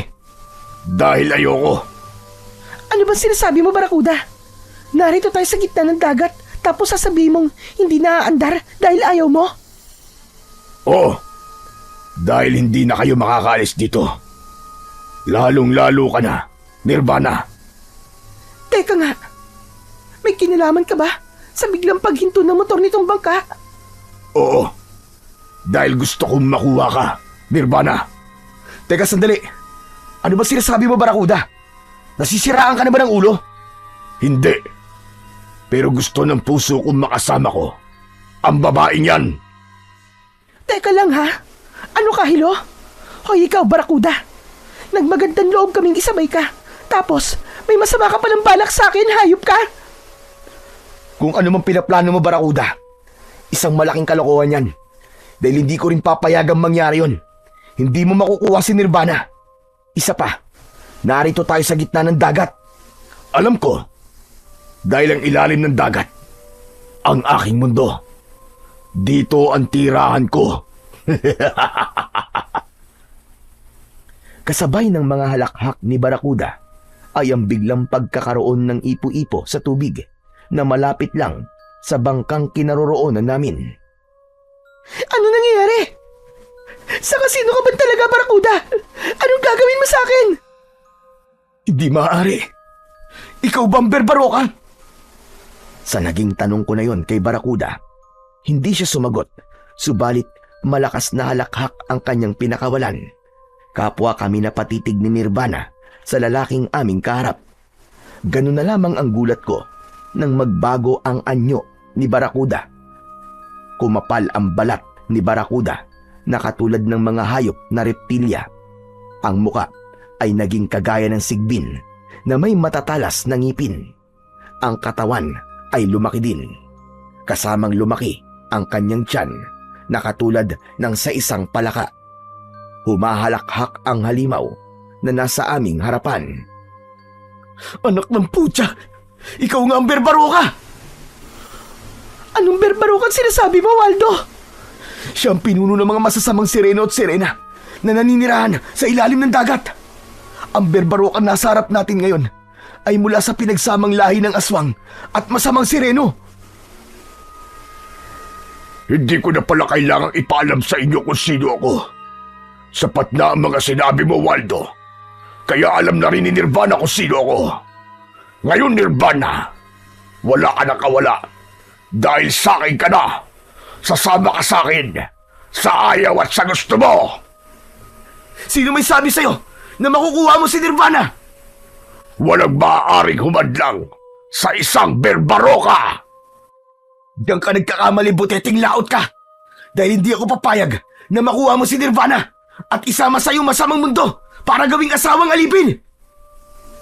Nababaliw na nga ang halimaw na yan. Isasama ako para lang asawain at gawing alipin. Kapag ginusto ni Barakuda, yun ang dapat na mangyari.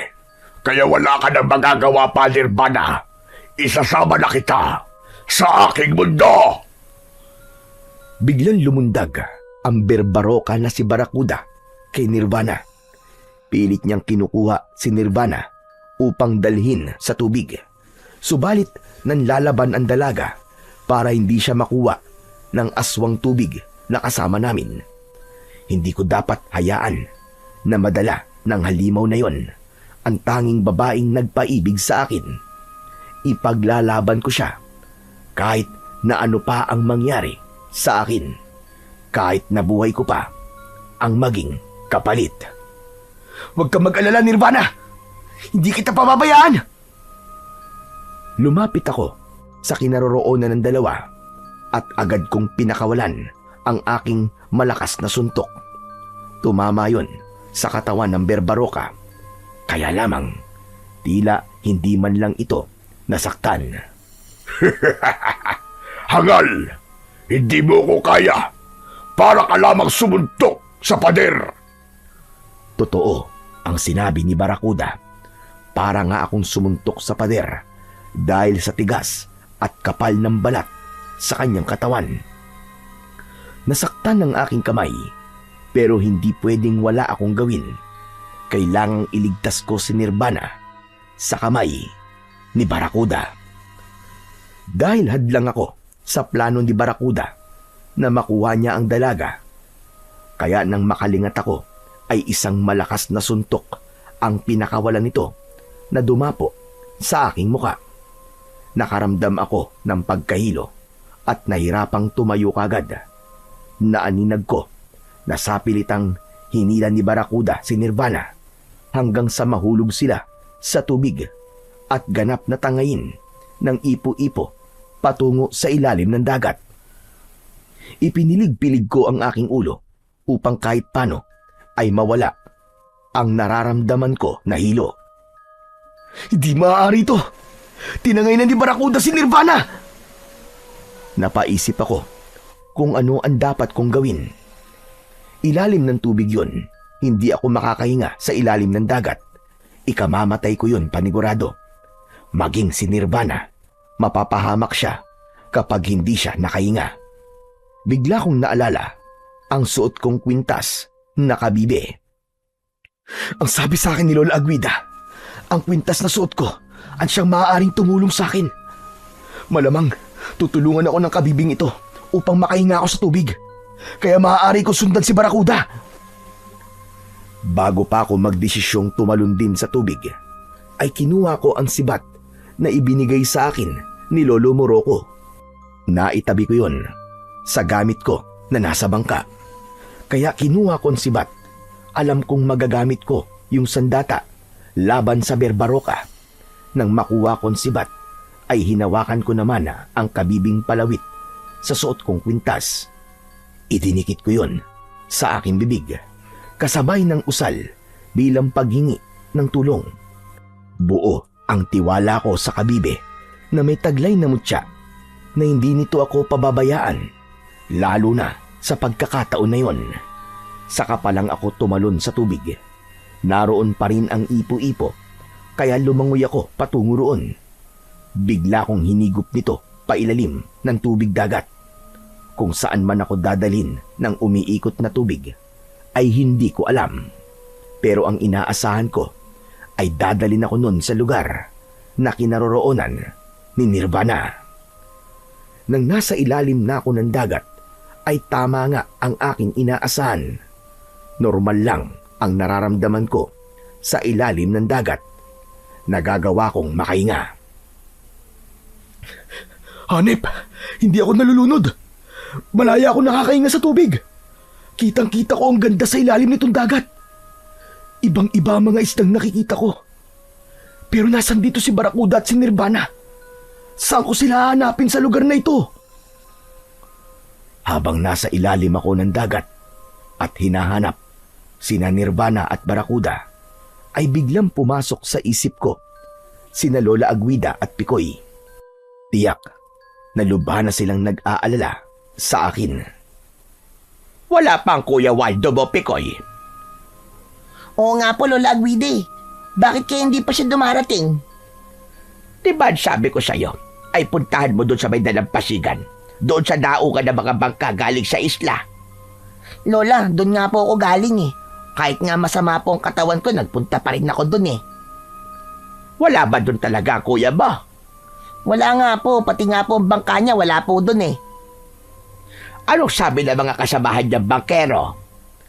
May hinatid nga po raw na magandang babae si Kuya Waldo sa isla. Kaya lang, hindi pa daw po bumabalik.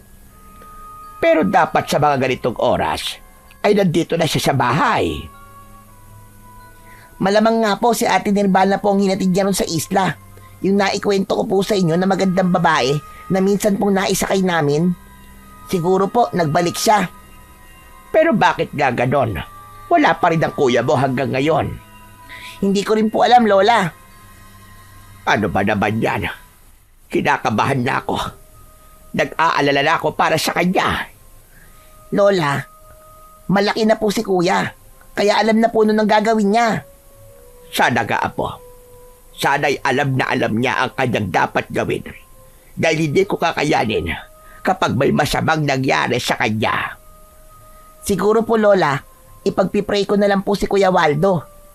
Mabuti pa nga, Apo. Halika. Sasamahan kita magdasal. Alam kong hindi mapapanatag si Lola Aguida hanggat hindi ako nakakauwi sa bahay namin. Kaya naman, gagawin ko talaga ang lahat ng sinabi niya at ibinili niya sa akin. Gagamitin ko ang kwintas na kabibe para hindi ako mapahamak. Siyempre, maging ang sibat na ibinigay sa akin ni Lolo Morocco ay gagamitin ko rin. Kaya kailangan ko nang makita kung nasaan si Barracuda. Dapat ko ring mailigtas si Nirvana. Hindi siya pwedeng mapahamak at gawing asawa ng Barroca. Ginalugad ko ang ilalim ng dagat. Pilit kong hinahanap kung nasaan sina Nirvana hanggang sa may mga humarang sa akin. Mga sireno na ang kulay ng kalahating isda na katawan ay kulay itim. Anak ng putya, masasamang sireno sila. Ayon sa sinabi sa akin ni Lola. Kakaiba rin sila kung tumingin sa akin. Parang galit na galit sila. Malamang mga tauhan sila ni Barracuda at inutusan para hadlangan ako. Hindi nga ako nagkamali. Dahil bago pa ako nakakilos ay umatake na ang mga ito. Wala silang dalang anumang armas. Ang tanging gamit nila sa pakikipaglaban ay ang kanilang mga kamao at ang buntot ng isda na pinanghahampas nila sa akin. Mahusay silang lumangoy at magpaikot-ikot sa tubig. Kaya ginaya ko na lamang sila ang magpasirko-sirko sa tubig habang nakikipaglaban. Pero lamang ako sa mga itim na sirenong nakasalubong ko dahil may taglay akong sibat. Kaya ito ang ginamit ko para harapin sila. Ibinaon ko sa kanilang katawan ng sibat na aking hawak. Nagkukulay pula ang tubig dagat dahil sa mga sugat na nakukuha nila mula sa akin sibat. Tila kumakampi pa sa akin ang ibang malalaking pating dahil ang mga sirenong nasusugatan ko ay hinahabol ng mga pating kapag naaamoy ng mga ito ang kanilang mga dugo. Kaya naman, nabawasan ang mga sirenong lumapit sa akin.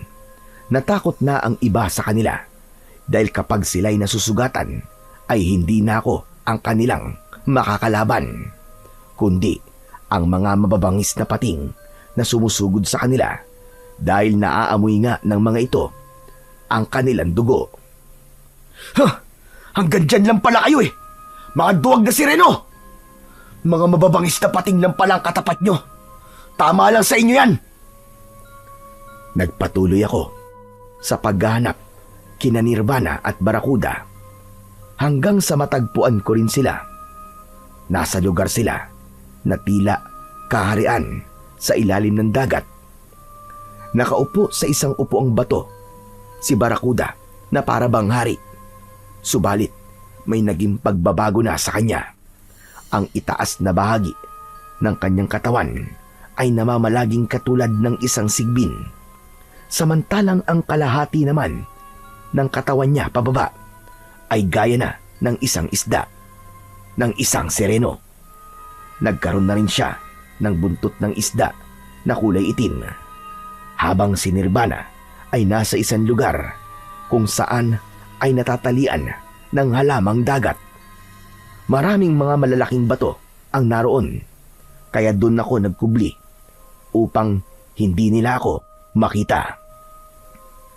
Napakahayop mo. Demonyo ka talaga, Barakuda. Tinangay mo pa si Nirvana. Sa dami na magiging karibal ko sa kanya, bakit ikaw pa nahalimaw? Hayop ka. Teka, nakapagtataka na nakakainga rin sa tubig si Nirvana. Paano nangyari yun? May kapangyarihan din ba siya? Baka may kabibi rin siya na gaya ng kabibing meron ako. Malamang kagagawan yun ni Barakuda para hindi siya malunod. Palaisipan yun sa akin. Pero ipinagpapasalamat ko rin dahil nakakahinga si Nirvana sa ilalim ng dagat. Ibig lang sabihin nun, walang masamang mangyayari sa kanya. Pero dapat ko siyang iligtas. Hindi ko dapat hayaan maging asawa siya ni Barakuda at maging alipin paglaon. Dahil kung merong mapapangasawa at mamahalin si Nirvana, ako lang yun at wala nang iba. Para sa akin lang siya. Yun ang isinisigaw ng isip at puso ko. Mula sa aking kinaroroonan ay tanaw na tanaw ko si Nirvana. Tila may nag-utos kay Nirvana na tumingin sa lugar kung nasaan ako naroroon. Kaya naman nakita niya ako. Wari nagkaroon siya ng pag-asa nang makita ko. Napansin naman ni Barakuda na may tinatanaw si Nirvana. Anong tinitignan-tignan mo, Nirvana? Wala, Barakuda. Wala akong tinitingnan. Nararamdaman kong may nakita ka na hindi ko nakita. Sino ba yun? Wala, sabi. At pakiusap ko sa'yo. Parang awa mo na, pakawalan mo na ako. Ibalik mo na ako sa bangka ni Waldo. Sige na naman. Paawa ka sa akin. Ayokong babanggitin mo ang pangalan ng lalaking yun. Ayokong marinig ang pangalan niya dito sa kaharian ko. Pero bakit? Ano bang kinagagalit mo kay Waldo? Hadlang siya sa aking plano. Pinakialaman niya ang hangarin kong maging aking ka. Kursunada ka rin niya. Baliw ka, Barakuda! Baliw ka! Baliw! Hindi ako iibig sa isang katulad mo. Kahit na ano pang mangyari sa akin. Ayaw mo bang maging reyna dito sa aking kaharian? Para ano? Para pagkatapos mo makuha ang gusto mo at pagsawaan ako, ay papatayin at gagawin pagkain ng mga halimaw na narito sa ilalim ng dagat. Hindi mangyayari yun. Hindi mangyayari yun. Ang totoo, Nirvana, may nilalang na akong nakuha na katulad mo. Maganda rin, kaakit-akit, at halos katulad mo. Katulad ko? Ibig mong sabihin kamukha ko? Oo, at kasing tapag mo rin siya. Si Ivana? Si Ivana? Siya ba ang tinutukoy mo? Tama, siya nga. Siya ang babaeng sinasabi ko sa'yo. Nasaan siya? Nasaan siya? Ilabas mo siya! Bakit mo hinahanap ang nilalang na matagal nang wala? Pinatay mo siya? Ayop ka! Pinatay mo siyang demonyo ka! Ikaw ang dahilan nang hindi niya na pag-uwi sa amin! Teka, sandali. Kilala mo siya? Oo! Kilalang-kilala ko siya! Dahil kakambal ko siya! Siya ang kapatid ko nawawala na matagal ko nang hinahanap. Kaya ako nagpunta sa Isla Halina upang alamin ang tunay na nangyari sa kanya. Ngayon, alam ko na ang katotohanan tungkol sa kanya. Demonyo kang hayop ka! Ikaw pala ang dahilan, hayop ka! Ikaw ang pumatay sa kakambal ko! Tignan mo nga naman.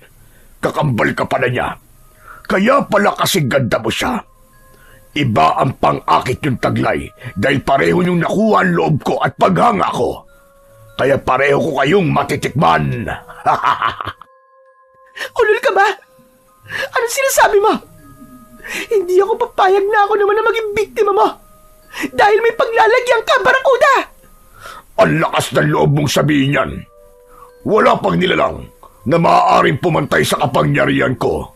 Kaya walang sino man ang maaaring tumapos sa akin. Yun ang akala mo. Kung ang sinasabi mo ay ang lalaking kasama mo sa bangka, kahangalan yun. Dahil hindi siya maaaring makarating dito sa akin daigdig. Hanggang ibabaw lang siya ng tubig. Dahil dun sa lupa ang kanyang mundo. Mamamatay siya sa pagkalunod kapag nagpunta siya rito. Mula sa aking kinaroroonan, ay nakagawa ko ng paraan upang makalapit sa kanila.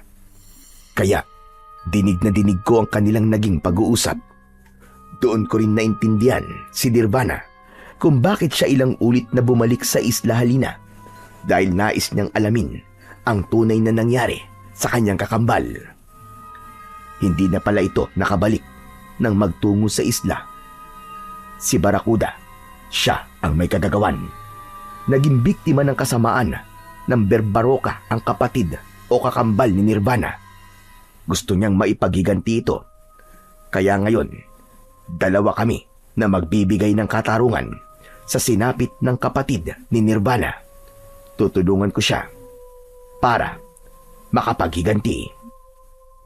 Dahil ang mata ni Nirvana ay nakatuon sa akin, kaya naman sinundan ni Barakuda ng tingin yun. Kaya nakita rin niya ako. Ang hayop na yun! Nandito siya!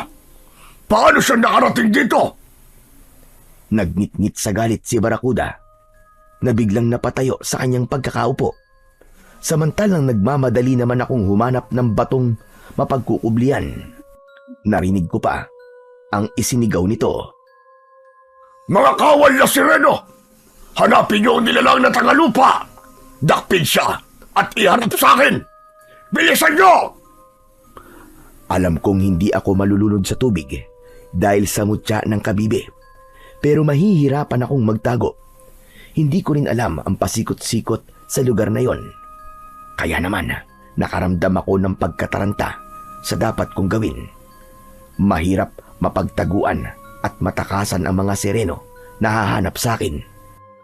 Kaya wala akong magagawa kundi makipagsabayan sa kanila at harapin ang mga ito gamit ang sibat. Humanap ako ng mapagkukublian, subalit magiging pansamantala lamang yon. Ano kayang dapat kong gawin? Dahil tiyak na makikita nila ako rito sa aking pinagtataguan. Kailangan makagawa ako ng paraan upang makalagan si Nirvana mula sa pagkakagapos nito. Dapat ko siyang maitakas, kundi magtatagumpay si Barakuda para gawing asawa at alipin siya. Ngayon lang ako nagmahal ng ganito. Kaya, hindi ako makakapayag na mapunta lang siya sa isang halimaw. Kaya kahit buhay ko ng pagkakataong yun, ay handa kong itaya para iligtas siya. Nag-iisip ako ng paraan kung paano makakalapit sa kinaroroonan ng babaeng natutunan ko ng mahalin. Hanggang sa may biglang lumapit sa akin na isang batang sereno. Lumalangoy siya papalapit sa akin. Tagalupa! Tagalupa, umalis ka na rito! Teka, sino ka?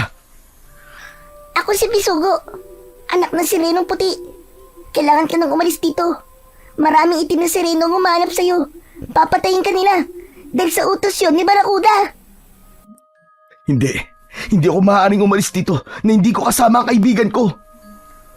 Anong sabi mo? May kaibigan ka rito? Oo, batang sireno. Isang magandang babaeng naroon kay Barakuda. Kailangang isama ko siya sa akin pag-alis. Masama si Barakuda. Demonyo siya.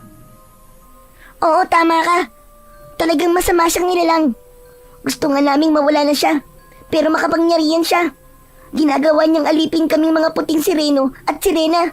Palibasa, may laing aswang siya, kaya ubod ng sama. Kaya naman, gusto ko na rin tapusin ang ginagawa niyang pagpapahirap sa inyo. Tutulungan mo kami, Tagalupa. Huwag ka mag-alala. Gagawa ko ng paraan para makalaga ng kaibigan mo. Makakalapit ako sa kanya. Talaga, Batang Sireno? Magagawa mo yun? Oo, Tagalupa. Sige, maghintay ka lang at lalapit ako sa kanya. Nang makaalis na ang mabait na Batang Sireno na lumapit sa akin, saka namang pagdating ng mga kawal na sirenong itim at umatake sa akin. Sa pamamagitan ng taglay kong mutya ng kabibe at ng armas na sibat, hinarap ko ang mga masasamang nilalang. Naging madali para sa akin na talunin ang mga sirenong itim. Kaya nagkaroon na ako ng pagkakataon upang puntahan si Nirvana. Nakita kong nakalapit na sa kanya si Bisugo at nagawa nitong kalagan sa pagkakatali. Natutulog si Barakuda ng mga sandaling yon, kaya malayang nakalapit ang Batang Sireno. Subalit nang papatakas na sila, ay saka ito nagising. Anong ginagawa mo, paslit na sireno? Sino ka? Para kalagaan ng babaeng yan? Sino nag-utos sa'yo? Wala po, Barakuda. Anong wala ang sinasabi mo? Siguro, inutusan ka ng lalaking kaibigan ni Nirvana, no? Wala siyang alam, Barakuda.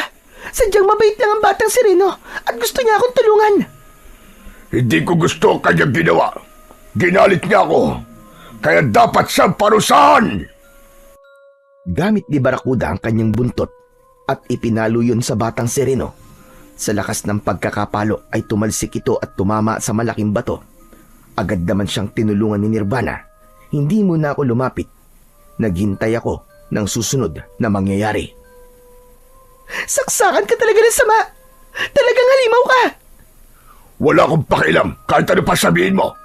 Pero isa lang ang natitiyak ko. Hindi ka makakaalis dito dahil matutulad ka sa iyong kakambal. Dahil aking ka lang. Aking ka lang! Maya-maya pa, biglang sumugod si Barakuda kay Nirvana. Niyakap niya ito at hinalikan. Diring-diri naman ang dalaga sa ginawa ng halimaw. Samantalang walang magawa ang Batang Sireno kundi ang umiyak sa isang tabi dahil nasaktan ito. Hindi ko na kayang palagpasin pa ang nakikita kong yon, kaya lumantad na ako mula sa aking pinagkukublian at sinugod si Barakuda. Walang yakang butete ka! Ako ang harapin mo! Hindi mo na nirespeto si Nirvana! Nagpakita ka rin. Ang lakas ng loob mong sumugod. Ano bang kaya mong gawin? Wala ka na ron. Bakit ko sasabihin sa'yo? Isang nilalang na taga-ibabaw ng lupa ang gustong tumapos sa akin. Oo, at mangyayari talaga yon. Isang kahangalan. Nagsasayang ka lang ng panahon mo. Walang maaaring tumapos sa isang berbaroka. Yun ang akala mo! Mga alagad ko, Sireno, nasan kayo? Magsilapit kayo dito at bigyan ng leksyon ang lalaking taga-ibabaw ng lupa! Walang tutulong sa'yo, Barakuda, dahil takot na sila. Ikaw? Kinatatakutan nila? Nagpapatawa ka ba? Hindi. Gusto mo ba talaga subukan ng kakayahan ko? Bago pa ako nakakilos, ay nagpaikot-ikot sa tubig ang berbaroka. Gamit ang kanyang buntot, ay paulit-ulit niyang ipinalo yun sa akin. Subalit, nagawa kong iwasan. Mag-ingat ka, Waldo. Huwag kang papadaig sa halimaw na yan. Kailangan niya magbayad sa ginawa niya sa kakambal ko. Sapat na ang narinig kong boses ni Nirvana at ang suportang ipinapakita niya sa akin para lalong lumakas ang loob ko. Sige, lumapit ka sa akin, Barakuda, para makita mo na kung ano ang hinahanap mo. Matapang at mayabang, ha? Nagpaikot-ikot si Barakuda. Umaalimbukay ang tubig at unti-unting lumabo yun. Ginawa niya yon para mahirapan akong makakita. Pero naririnig ko ang kanyang malakas na halakhak. Ano to? Hindi ko siya makita. Tignan natin ngayon kung hanggang saan ang kayabangan mo. Bigla kong naisip ang suot kong kwintas. Ito ang tanging makakatulong sa akin. Hinawakan ko yun at binulungan. Sa isang iglap lang, nagliwanag ang kwintas. Sapat na liwanag na upang makita ko ang ilalim ng tubig. Kaya malinaw kong nakita ang kinaroroonan ni Barracuda. Hawak niya si Nirvana habang nagpupumiglas na makaalpas kay Barracuda. Talagang napakahayop niya. Ayaw niyang tantanan si Nirvana. Nakaramdam na ako ng matinding galit sa kanyang ginawa. Kaya mahigpit kong hinawakan ang dala kong sibat. Sumisid ako ng mabilis papalapit kay Barracuda. Buong lakas kong itinapon sa kanyang buntot ang hawak kong sibat. Sabay hila ko dito. Kaya nagdulot yun ng malaking sugat. Walang hiya ka! Sinugatan mo ko! Puro ka lang palayabang eh. Duwag ka naman pala sa sugat. Tagalupa! Sige pa! Sugatan mo pa siya! Damihan mo pa ang kanyang sugat! Narinig ko ang sigaw na yun ni Bisugo. Naisip ko na may dahilan kung bakit ganun ang sigaw ng batang sireno. Kaya sinunod ko siya. Dahil ininda ni Barracuda ang sugat na likha ng aking sibat, kaya muli akong sumugod sa kanya.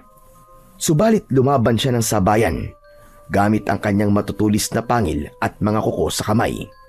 Inatake niya rin ako. Ganap na kaming nagpambuno. Nagpaikot-ikot kami sa tubig. Nagagawa rin niya akong sugatan, subalit mas marami akong nalikang sugat sa kanya. Dahil paulit-ulit kong naitutusok sa katawan niya ang hawak kong sibat habang nagpapambuno kami. Nagdulot yun ng maraming sugat. Maraming dugo ang lumabas sa katawan niya. Nang humalo ang dugo ni Barracuda sa tubig, ay nagmamadali kaming nilapitan ni Bisugo. Tagalupa! Umalis na kayo rito! Bilisan nyo! Isama mo na ang kaibigan mo! Pero, paano ka Bisugo? Huwag nyo na akong alalahanin! Madali ako makakapagtago kapag dumating sila! Teka! Sino ba ang darating? Ang mababangis na tigring pating! Tiyak! Naamoy na nila ang kumalat na dugo ni Barracuda! Kaya wala na siyang kawala ngayon! Sige na, iwan niyo na ako! Ako na ang bahala sa sarili ko! Wala mangyayaring masama sa akin! Sige na, umalis na kayo! Tinunod namin ang sinabi ng batang sireno. Hinawakan ko ang kamay ni Nirvana at nagmamadali na kaming lumayo ng lugar na yon. Habang papalayo kami, ay may nakita kaming grupo ng mga malalaking isda. Mga pating! Sila yung tigring pating na sinasabi ng batang sireno. Patungo sila sa pinanggalingan natin. Tama si Bisugo. Ang mga pating na yan ang tatapos kay Barracuda. Marahil hindi sakop ng kanyang kapangyarihan ang mga tigring pating. Ganun na nga. Habang papalayo kami, ay narinig namin ang tila malakas na sigaw. Napalingon kami ni Nirvana sa pinagmumula ng sigaw. Kaya lang, wala na kaming matanaw, kundi ganap nang lumabo ang tubig at nagkulay dugo na ito. Nangyari na marahil ang sinabi ni Bisugo. Inatake na si Barracuda ng mga tigring pating na siyang katapusan na rin ng kanyang kasamaan. Kaya lamang hindi namin alam kung saan kami patungo upang ganap ng makaalis sa lugar na yon nang bigla namang dumating si Bisugo. Wala nang hambog na si Barracuda! Tinapos na siya ng grupo ng mga rebelding tigring pating! Ng kasamaan niya. Tama lang yun sa kanya. Bisugo, hindi namin alam kung saan kami dapat lumabas patungo sa ibabaw ng tubig eh. Halika kayo! Sumunod kayo sa akin! Ihatid ko kayo sa bukana patungo sa ibabaw ng dagat! Nagmagandang loob ang batang sireno na naging kaibigan ko. Inihatid niya kami patungo sa ibabaw ng tubig dagat. Nang makarating kami ron, ay ganun na lamang ang pagtataka ko dahil malapit yun sa aming bangka. Halos hindi lumayo ang bangka at namalagi ito sa gitna ng dagat. Humawak kami sa katig at tinulungan ko si Nirvana na makaakyat at saka lumipat sa loob ng bangka. Nang pareho na kaming nakasakay, ay pinaandar ko na ang makina ng motor. Kaya agad rin kaming nakarating sa dalampasigan. Naroon at naghihintay sina Lola Aguida at Picoy nang dumaong ang aming sinasakyan. Diyos ko, salamat naman at nakabalik kayo ng ligtas. Kuya, ano nangyari sa inyo ni Ate Nirvana? Mahabang kwento, Pikoy. Ang importante ay ligtas kami ni Nirvana. Nabigyan na rin niya ng katarungan ng kanyang kakambal na naging biktima ni Barakuda. Tika kuya, ano ba sinasabi mo? Saka ko na lang ikikwento sa'yo. Maraming salamat, Waldo. Utang ko sa iyo ang buhay ko. Babalik ka na ba ng syudad, Nirvana? Oo, pero huwag kang mag-alala. Kahit tapos na sadya ko dito sa isla, dahil alam ko na ang totoong nangyari sa kakambal ko, may bagong rason naman para muli akong bumisita rito. At dahil yun sa'yo. Ayos! Nakarami ka talaga ng pogi points, kuya. Babalik si Ate Nirvana dahil sa'yo. Dahil alam kong meron akong dapat na balikan. Lumukso ang puso ko at namutawi sa labi ko ang malaking ngiti. Bago pa kayo naggamin, mabuti pa idaon nyo na ang bangka at nang makauwi na tayo kasama si Nirvana para makarating na rin siya sa bahay natin. Para pagbalik niya rito, ay alam niya na yung puntahan. Tama ka dun, Lola Agwida. Pagkatapos naming maidaong ng maayos ang bangka, ay nauna nang naglakad sina Lola Agwida at Pikoy. Sumunod kami ni Nirvana. Habang naglalakad, ay hinawakan ko ang kanyang kamay. Gumanti ang pagkakahawak niya at mahigpit yun. Hindi ko na kailangan magtanong pa kung anong nararamdaman niya para sa akin. Sapat na ang mahigpit niyang hawak sa kamay ko upang matiyak ang damdamin niya na gaya ng nararamdaman ko para sa kanya. Walang iba kundi pag-ibig. Sadyang may mga bagay at pangyayaring mahirap ipaliwanag at maunawaan. Dahil sa buhay natin, may mga hiwagang hindi natin inaasahan, subalit nangyayari. Maging sa pinakamahirap mang sitwasyon ng buhay, ay nagkakaroon pa rin ng puwang ang tunay na pagmamahalan upang magbigay saya at inspirasyon sa atin.